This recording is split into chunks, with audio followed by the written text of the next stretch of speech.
When the chainsaw stopped, silence fell heavier than the stumps left behind. The wall of maples that once sheltered Samuel Whitaker's farmhouse was gone. Trees his grandfather, Henry, had planted half a century earlier. In their place, a row of raw, jagged cuts gleamed under the sun.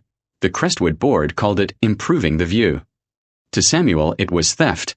The trees stood on his land, not theirs, but the luxury subdivision next door had never been shy about pushing boundaries. Their president, Victoria Steele, didn't even knock before sending in a crew. The Crestwood residents wanted sunsets. Now Samuel had nothing but noise and headlights pouring into his yard. Most men would have cursed, maybe hired a lawyer.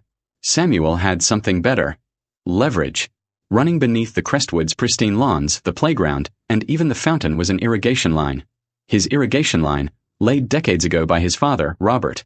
The subdivision had tapped into it on nothing more than a handshake deal. That handshake was buried with Robert.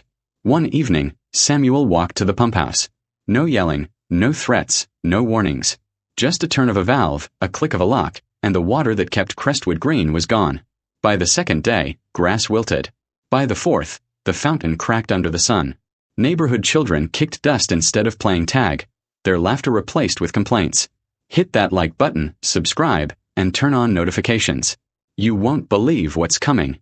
When Victoria stormed up his porch, demanding answers, Samuel laid the property survey between them like a playing card. This land. This line. This water. Mine. She blustered about lawsuits. He reminded her of the police report, the arborist's valuation, and the case for triple damages he'd already filed.